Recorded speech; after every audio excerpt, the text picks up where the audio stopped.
Assalamualaikum warahmatullahi wabarakatuh.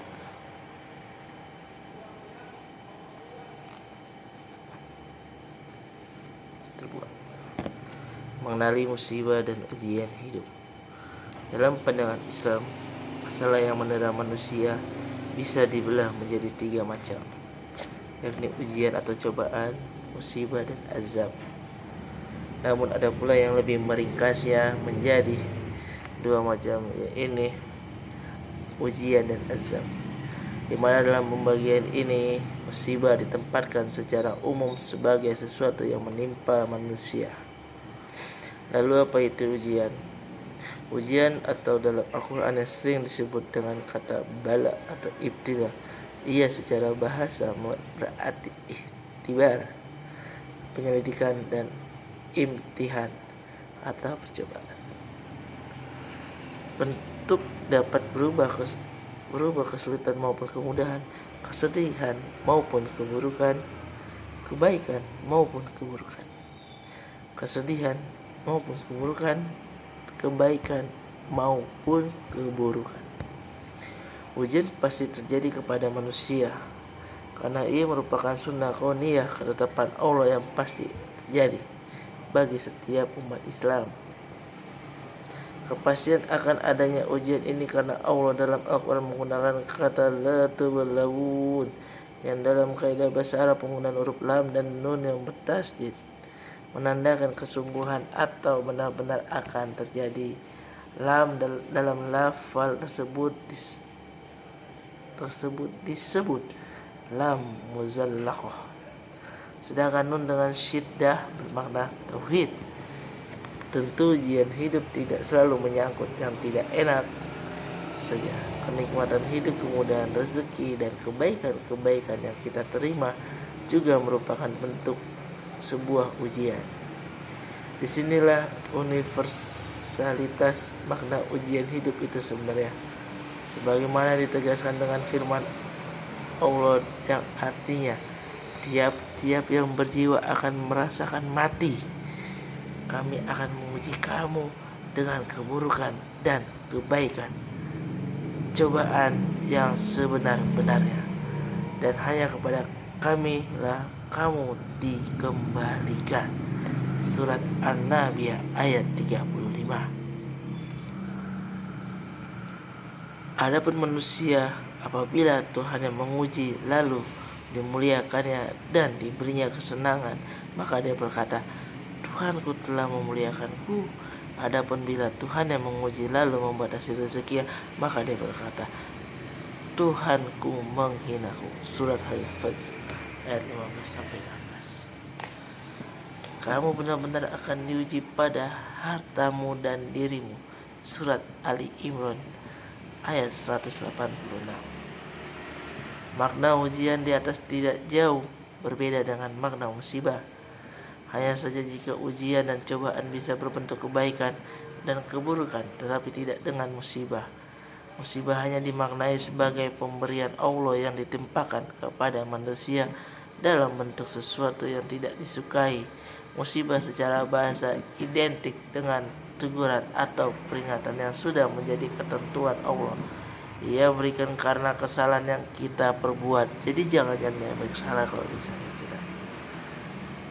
Dengan firman-Nya, apa saja nikmat yang kamu peroleh adalah dari Allah, dan apa yang bencana menimpamu maka dari kesalahan dirimu sendiri. Surat An-Nisa ayat 79.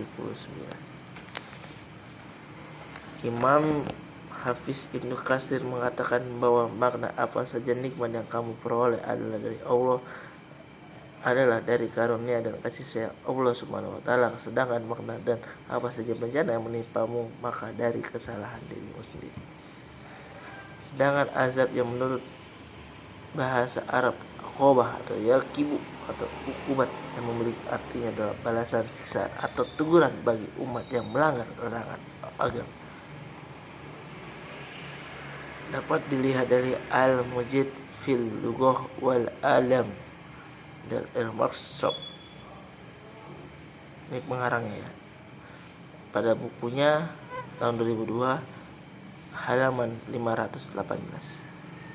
Secara etimologi, azab sebagaimana pendapat ahli tafsir merupakan siksaan yang menimpa manusia sebagai akibat dari kesalahan yang pernah atau sedang dilakukan atas larangan Tuhan.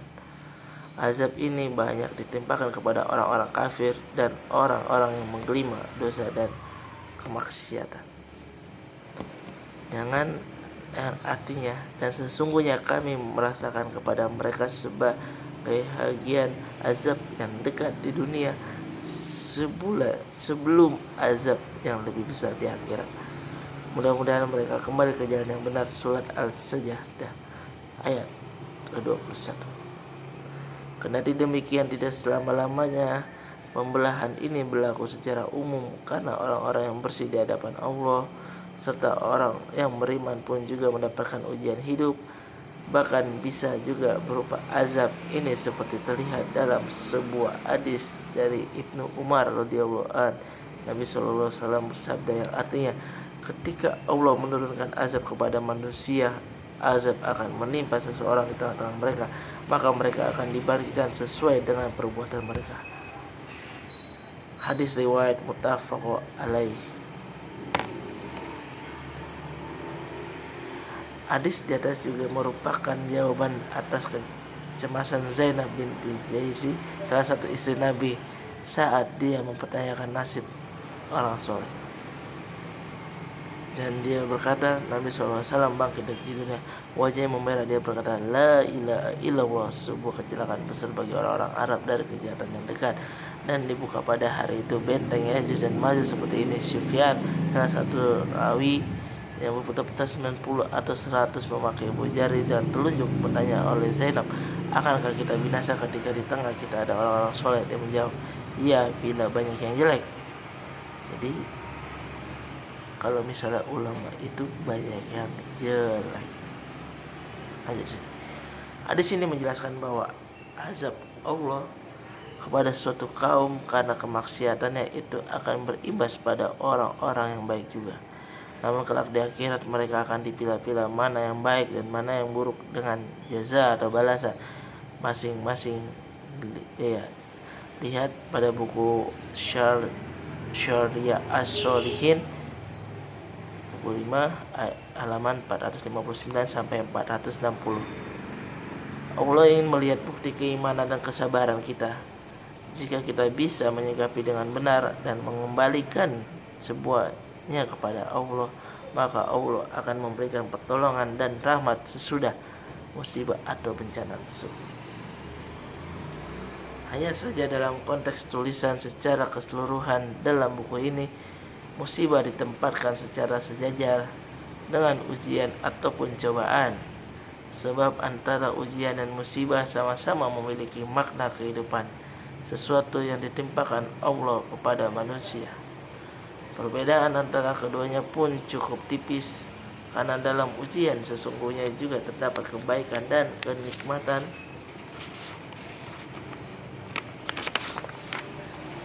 Yang diberikan Allah Subhanahu wa taala. Oleh karenanya sesungguhnya umum tulisan-tulisan yang menyangkut keduanya dalam buku ini ditulis dengan menggunakan istilah-istilah yang sama, seperti musibah dan ujian hidup, atau istilah pengganti persoalan hidup, kesedihan, kesulitan, malapetaka, himpitan hidup, problematika kehidupan, dan seterusnya. Artinya ia berkaitan dengan sesuatu yang tidak nyaman, bahkan sakit ketika dirasakan oleh manusia. Sesuatu yang menjadi beban pikiran manusia, bahkan yang juga bisa membuat manusia frustasi dan putus asa untuk menjalankan hidup, dan sesuatu yang dapat mengantarkan manusia ke lembah keterpurukan. Meski hanya sebuah ujian hidup, terkadang manusia tak mampu mengendalikannya. Beban pikiran yang begitu berat terkadang membuat orang-orang yang mengalami musibah berpikir menggunakan jalan pintas. Mereka langsung memvonis diri mereka tidak mampu lagi menghadapi ujian hidup. Mereka menganggap bahwa kesedihan yang menimpa mereka merupakan yang terberat dan sudah tidak ada solusinya lagi. Pikiran-pikiran ini yang kemudian membuat orang-orang mengambil jalan pintas dengan memperburuk masalah. Bahkan tak sedikit pula yang memilih jalan mengakhiri hidup alias bunuh diri. Na'udzubillah min dzalik. Padahal sesungguhnya beban-beban itu pastilah mampu mereka pikul jika mereka mau bersabar dan berserah diri kepada Allah Subhanahu wa taala. Allah jauh dari zalim kepada hamba-hambanya. Allah itu jauh dari sifat zalim kepada hamba-hambanya. Allah memahami level sebuah ujian. Dia tentu sudah menyesuaikan dengan kadar kemampuan hambanya. Jika kita mengetahui hal ini dan belajar memahami, maka yang hadir dalam jiwa kita di saat menghadapi problem hidup bukanlah sedih yang menjadi, tapi boleh jadi ketenangan. Jadi sampai saat ini kita harus tenang menghadapi musibah kita. Untuk besok kita akan melanjutkan dengan diskusi tujuan sebuah musibah. Assalamualaikum warahmatullahi wabarakatuh.